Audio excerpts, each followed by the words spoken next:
নমস্কার বন্ধুরা, প্রীতিলতা হেসেলে তোমাদের সবাইকে স্বাগতম। আশা করছি তোমরা সকলে ভালো আছো। চলো আমি আজকে যে রেসিপিটা করব দেখো। নিয়েছি কটা পটল আর দুটো আলু, আর নিয়েছি 4-5 পিস কাতলা মাছ। আমি পটল দিয়ে কাতলা মাছ পাতলা করে ঝোল রান্না করব। সেটা আমি কিভাবে রান্না করি চলো তোমরা আমার পুরো ভিডিওটা দেখতে থাকো। আমি তাহলে রান্না করে যাই।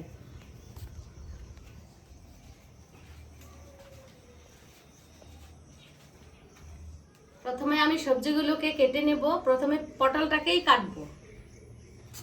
পটল কিন্তু আমি খোসা ছাড়িয়ে কাটবো, খোসা যেন না থাকে। খোসা থাকলে কিন্তু খেতে ভালো লাগবে না।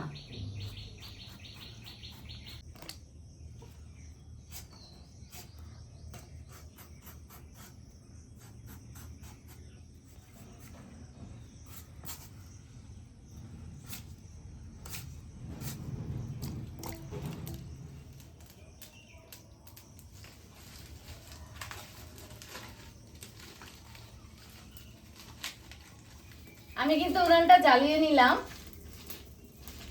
এবার আমি বসিয়ে দেব একটা কড়াই।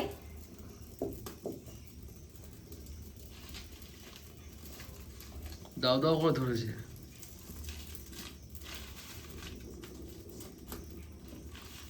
কাঠের রান্না কিন্তু খেতে খুবই স্বাদ লাগে জানো, তোমরা খেয়ে দেখবে।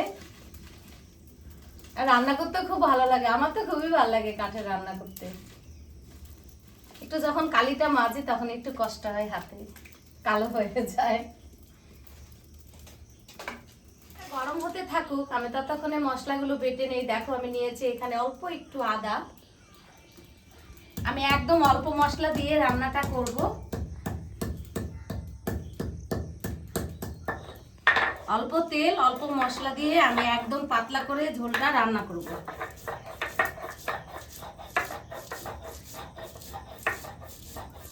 কড়াই আমার গরম হয়ে গেছে। আমি পরিমাণ মতো একদম অল্প করে একটু তেল দিয়ে দেব। তার জন্য মাছে আমি লবণ হলুদ মাখিয়ে নেব।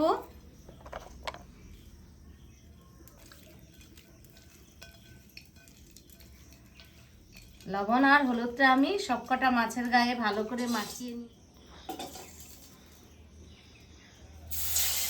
মাছগুলোকে সবকটা একসাথেই দিয়ে দেবো।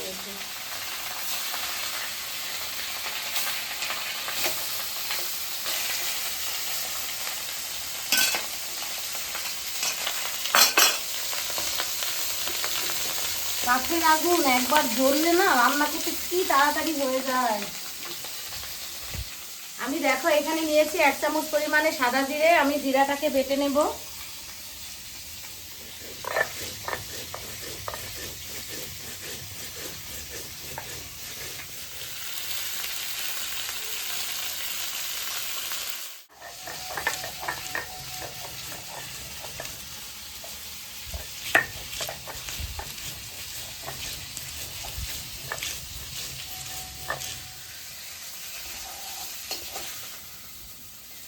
দেখো আমি এই রকম হালকা ভাবে মাছগুলোকে ভেজে নিয়েছি।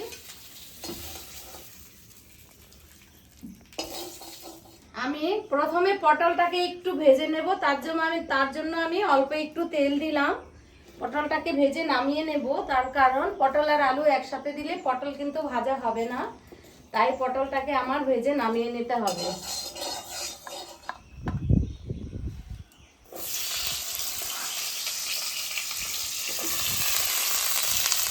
দিয়ে দেবো পরিমাণ মতো অল্প লবণ।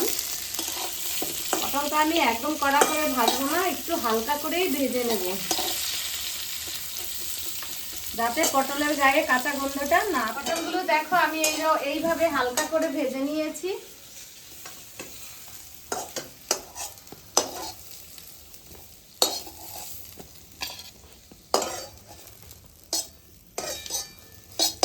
যে অল্প একটু তেল আছে তার মধ্যে আমি দিয়ে দেবো 2টো তেজপাতা ফোড়নের জন্য, আর অল্প একটু কালো জিরে দিয়ে একটু নেড়ে চেড়ে আমি আলুগুলোকে দিয়ে দেব। আলুটা কিন্তু দেখো আমি সরু সরু করে কেটেছি যেন তাড়াতাড়ি সেদ্ধ এবং ভাজা হয়ে যায়।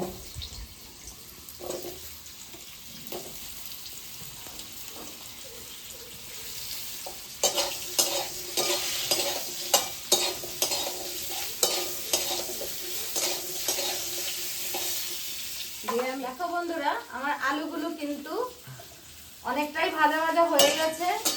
আমি এইবার সমস্ত মশলাগুলোকে দিয়ে কষিয়ে নেব। দেখো আমি যেখানে যে আদাটুকু বেটে রেখেছিলাম সেটাকে দিয়ে দেব। দিয়ে দেব 1 চামচ জিরা বাটা, দিয়ে দেব 1 চামচ কাঁচা লঙ্কা বাটা, আর দেব হলুদ পরিমাণ মতো। একটুখানি জল দিয়ে আমি মশলাগুলোকে ভালো করে মিশিয়ে কষিয়ে নেব।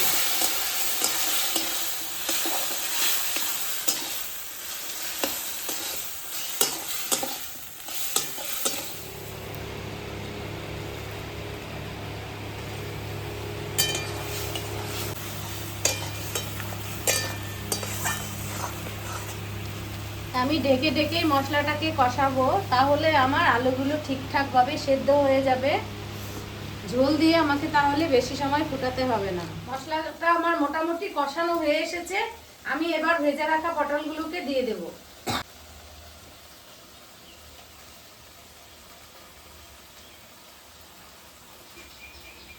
দেখো মিলেমিশে একাকার হয়ে ভাজা হয়ে গেছে। আমি এবার ঝোলের জন্য পরিমাণ মতো জল দিয়ে দিব।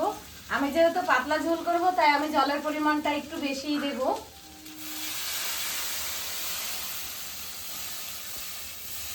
দেখো আমি কতগুলো জল দিয়েছি, হাফ কড়াই হয়ে গেছে। পাতলা ঝোল খাবো বলে একদম অনেক জল দিয়েছি।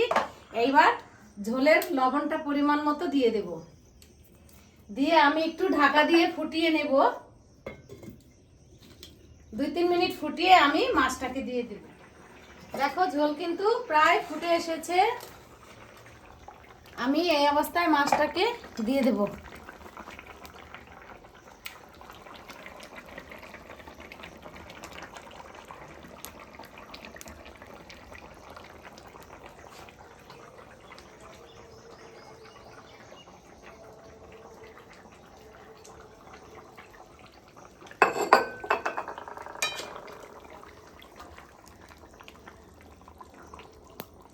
আমি একটু সময়ের জন্য ঢাকা দিয়ে দেব।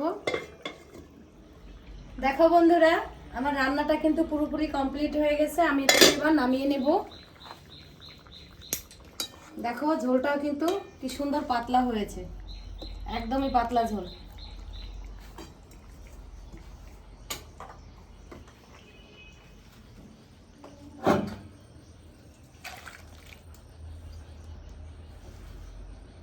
তাহলে বন্ধুরা দেখো আমি মাছটাকে গামলায় ঢেলে নিয়েছি। দেখো দেখতে কি সুন্দর লাগছে, খেতেও ভালোই লাগবে। তবে তোমরা এই রেসিপিটা আমার পুরো ভিডিওটা দেখে রান্না করে অবশ্যই খাবে।